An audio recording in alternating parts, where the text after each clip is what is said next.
It's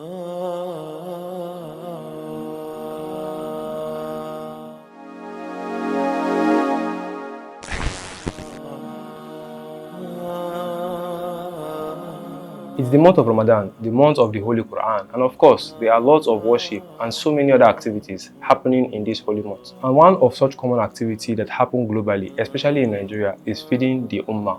In this video, we interacted with some organizations and individuals who are deeply involved in fundraising and Ramadan feeding programs in order to get answers to questions like, why wait till Ramadan? Are the funds and resources ever enough? And should the government be involved in feeding the Ummah during the month of Ramadan? Or what if we have a centralized body whose sole responsibility is to feed the Ummah? Now, if you have answers to this question, you can leave your response in our YouTube channel. But if you are curious as I am, then join me in this video as we unravel what really happens behind the banners of fundraising and Ramadan feeding programs.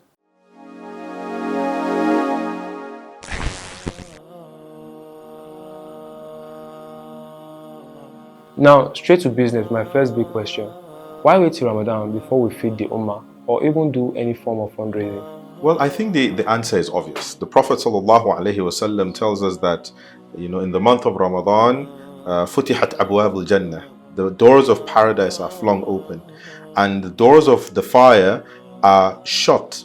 And then the devils are chained, right? And in that period, what that gives us, or what that tells us, is people rush and they are yearning more for the reward of Ramadan, for being able to access Jannah, for giving that ni'mah, that favor from Allah subhanahu wa ta'ala, to say that every little you do, every great thing you do, the reward is multiplied beyond measure. Ramadan is the time of giving.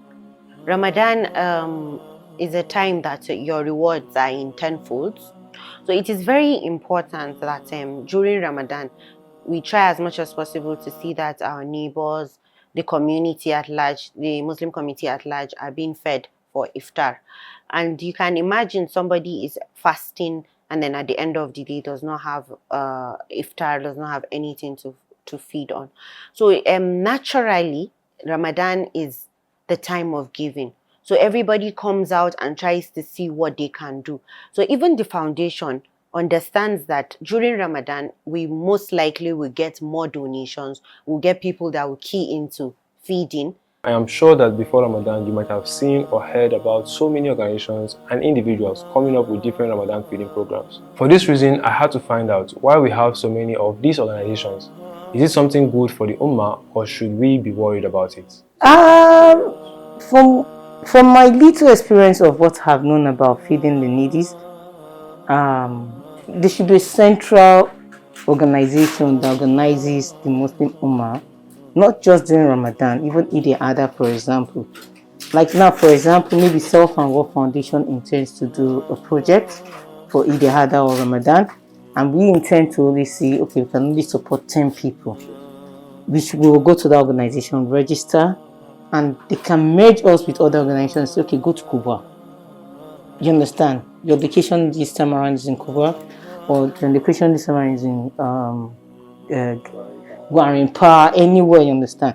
So that we do not repeatedly give the same set of people these resources. Because at the end of the day, when you go, maybe for example, if you have like iMedia, for example, Ummah, for example, we end up giving the same set of people without us knowing that an organization has reached. And because the way people are, generally people are in quote greedy, they will not say, oh, I have enough, or I have sufficient for myself. They will still come and take more. If we look at it from a surface level, it's actually going to help the Ummah. But at the same time, we have to understand, I'm speaking from my experience at working for K Charity. It's difficult to execute this thing. So if one umbrella is trying to, like, there are 36 states in Nigeria, and there are numerous local governments in Nigeria, one organization trying to execute all these things can be a bottleneck, because for every community, for every place you're trying to do an outreach, there is different complexities to everything. It's not a one-way road. It's not like, okay, you just want to go and do it. Some people tell you we don't want this, some people tell you we want this. So if a singular body is trying to attempt this, it's going to be pretty difficult. So basically, maybe one thing we can do is, if at all the singular body exists, it needs to partner with all these other organizations to make its work easier, rather than trying to go at it at once. It's going to be really, really difficult, but it's not impossible. So I think it's definitely important to regulate, but not necessarily centralize everything. Because when you say you want to centralize, the fact is the level of poverty that we see globally, and then in our part of the world as well, I don't even think there are enough aid organizations that are coming and that are doing what needs to be done. But if we have a very structured center, meaning if there is an entity that can come out to form a nucleus where every single entity can pull itself into that entity, and together they can become a force to be reckoned with, whereby whatever they generate can be used to make stronger impact, more beneficial impact that will be long term. That is something I push for, and that is something that One Ummah, alhamdulillah, has been able to achieve. Because remember that it's a coalition, or One Ummah was formed by 4 aid organizations or charity organizations that were already existing and doing well, coming together to form one entity, and thereabout even building a stronger Ummah and stronger community. So we do believe in unity, which is very important, but ultimately there is also the challenge that is attributed to the fact that if you all centralize everything, then how do you ensure that those who need to be catered to or catered for are catered for? So when we have multiple aid organizations pushing out content, pushing out campaigns, the best thing I think we can try to do is to see to regulate and possibly have those certain parameters that people can know, oh, this is a trustworthy organization. So if I send my funds, my donations into this organization, it will go to the right source, or it will really go to the right beneficiaries, and they will be able to benefit from that.